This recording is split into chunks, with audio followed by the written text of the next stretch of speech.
नमस्कार, मैं मोहम्मद आसिफ और आप देख रहे हैं नेक्स्ट 9 न्यूज। क्या कोर्ट से बहुत बड़ा राहत और जीत मिल रहा है राहुल गांधी को? जी हां दर्शकों, इस वक्त की बड़ी खबर से बता दें, चौंकाने वाली खबर। राहुल गांधी की सदस्यता को लेकर कांग्रेस ने सबूत दिखा दिए, सबूत पेश कर रहे हैं और बता रहे हैं कि कानूनी रूप से कैसे राहुल गांधी बच पाएंगे और मोदी सरकार ने कैसे उन्हें फंसाया।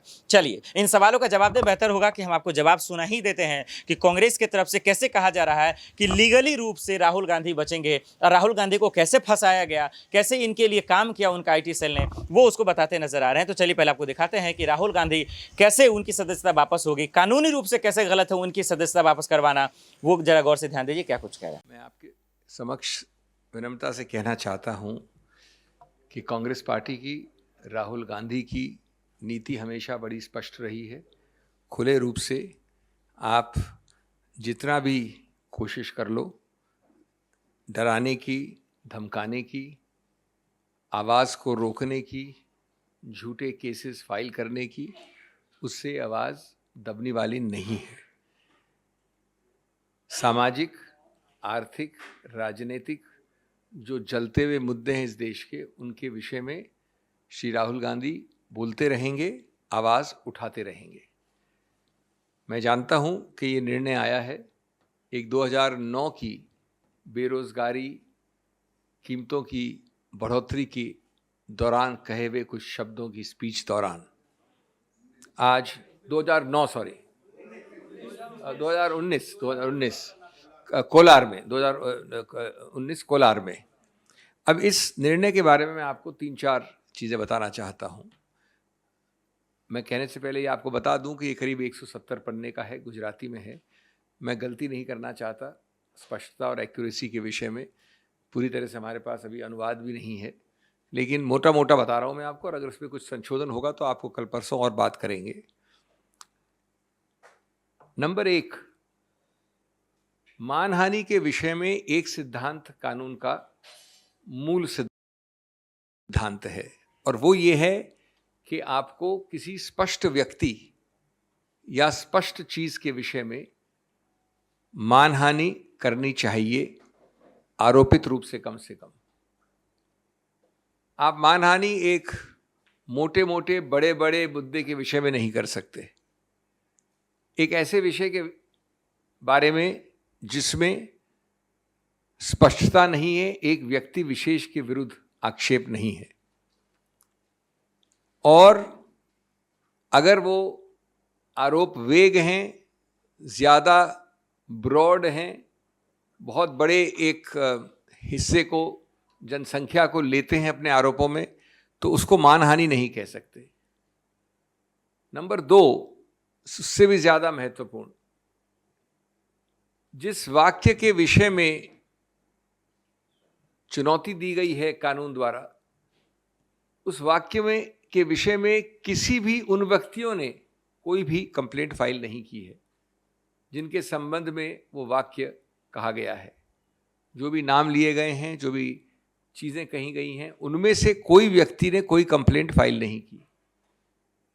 ये भी मानहानि के कानून का एक बहुत अभिन्न अंग है कि जिसकी मानहानि हुई है उसको ही कंप्लेंट फाइल करनी होती है, और उसको बताना होता है कि किस प्रकार अमुक व्यक्ति के कहने से इस व्यक्ति की मानहानि हुई। ये कंप्लेंट उनमें से किसी व्यक्ति द्वारा नहीं है। नंबर 3, जब फौजदारी मुकदमा करते हैं, जो कि किया गया इस केस में, तो एक गलत नीति, द्वेष की भावना सिद्ध करना अति आवश्यक है। कोलार की अगर आप पूरी स्पीच देखेंगे तो वो जनहित के बारे में है, राजनीति के बारे में है, कीमतों की बढ़ोतरी के बारे में है, बेरोजगारी के बारे में है। उसके दौरान अगर ये वाक्य, जिसको आज आपत्तिजनक माना गया है, जिसको भी चुनौती दी जाएगी ऊपरी अदालतों में, तो भी ये नहीं कह सकता कोई भी कि द्वेष की भावना से, बदमिजाजी से, जानबूझकर, जिसको मैलाफिडे इंटेंट कहते हैं, मैलिस कहते हैं कानून में, ये एक अनिवार्य अंग है इस आरोप का। और जब तक ये साबित नहीं होता पूरे संदर्भ से, तब तक आप नहीं कह सकते कि ये ऑफेंस बना है। ये पूरी तरह से इस केस में साबित नहीं हो सकता है, क्योंकि वाक्या संदर्भ एकदम अलग था। चौथा, और ये चीज़ें अभी जैसा मैंने कहा इसके डिटेल्स चेक करने हैं, लेकिन जो अभी उनको अभी तक तथ्य मिले हैं उसके अनुसार ये मामला काफ़ी अरसे तक एक मैजिस्ट्रेट मिस्टर एक्स के सामने था। जब वो वहाँ था तो याचक ने, कंप्लेनेंट ने बड़े कोर्ट में, हाई कोर्ट में जाकर इस पूरे प्रक्रिया का स्टे ले लिया, रुकवा दिया उसको काफी अरसे तक, कई महीनों तक। जब उस व्यक्ति का स्थानांतरण हुआ या वो उस ओहदे से हट गए तो ये याचिका जो ऊपरी अदालत में डाली गई थी उसको विड्रॉ कर लिया गया और ये वापस नीचे आ गई एक भिन्न मैजिस्ट्रेट के सामने, जहां अभी आपको निर्णय अब आया है। तो इसकी तारीखें, इस प्रक्रिया को भी हम गौर से देखेंगे कि एक ठीक प्रकार से ये न्यायिक प्रक्रिया हुई है कि नहीं। लेकिन प्राथमिक दृष्टि से ये चौथा मुद्दा भी अत्यंत महत्वपूर्ण है।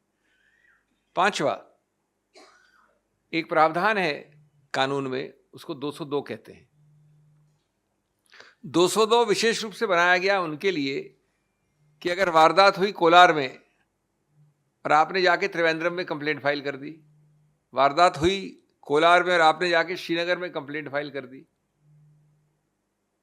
तो कोई भी मैजिस्ट्रेट उसकी शुरुआत करने से भी पहले, निर्णय तो बहुत बात की बात है, शुरुआत करने से भी पहले एक जांच करेगा कि ये पूरी तरह से आउट ऑफ जुरिस्डिक्शन है या जुरिस्डिक्शन के अंदर यानी अधिकार क्षेत्र के अंदर है कि नहीं है। 202 का इसमें सीधा उल्लंघन हुआ है। सूरत के मैजिस्ट्रेट ने जिस आसानी से इस मामले में आगे बढ़ोतरी की है और फिर निर्णय दिया है कोलार वाले वक्तव्य के विषय में, वो अत्यंत आपत्तिजनक है कानूनी रूप से और क्वेश्चनेबल है, जो कि और हम इसका विश्लेषण करेंगे। छठा, ये भी सुनने में आया है और जहाँ तक तथ्य हमारे पास हैं जिनको हम चेक करेंगे कि आप जानते हैं कि कन्विक्शन के बाद सेंटेंसिंग, दंड के लिए अलग से हियरिंग होनी पड़ती है।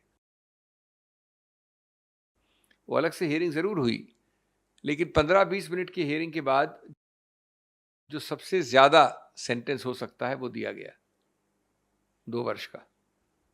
वो प्रक्रिया भी किस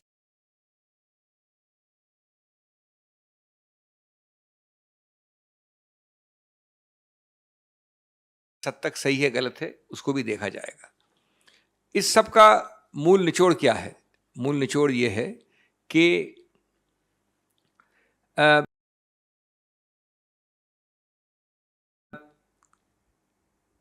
जानबूझकर गलत केसेस को थोपकर आवाज को रोकना, बंद करना, डराना, धमकाना, ये प्रक्रिया ये सरकार भिन्न भिन्न रूप से कर रही है। साथ साथ इससे कहीं ज्यादा आपत्तिजनक वक्तव्य दिन प्रतिदिन इनके द्वारा, इनके मंत्रियों द्वारा, इनके वरिष्ठ नेताओं द्वारा, इनके कार्यकर्ताओं द्वारा को अनदेखी, अनसुनी कर दिया जाता है। लेकिन इस भय से अगर वो सोचते हैं कि किसी रूप से जनहित के मुद्दों को उठाने में कांग्रेस हिचकेगी या राहुल गांधी हिचकेंगे, तो ये गलत धारणा है। जैसा मैंने कहा, ये एक पहला निर्णय है, सबसे निचले दर्जे का निर्णय है, जो कि हमारी न्यायिक हायरार्की में सबसे निचला दर्जा होता है मैजिस्ट्रेट का। इसके बाद सेशंस कोर्ट ले जाएंगे इसको, और उसके ऊपर भी कई अदालतें हैं। ये गलत निर्णय है, कानून में इसका समर्थन नहीं किया जा सकता, और हम आश्वस्त हैं कि जल्द से जल्द इस विषय में हमारे पास एक सकारात्मक निर्णय आएगा।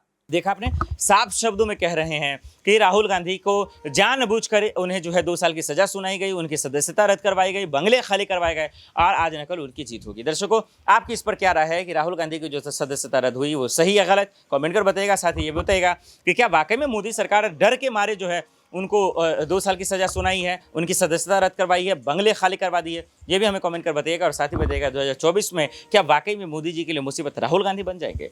देश दुनिया की बड़ी खबरों के लिए देखते रहें नेक्स्ट 9 न्यूज़। नमस्कार।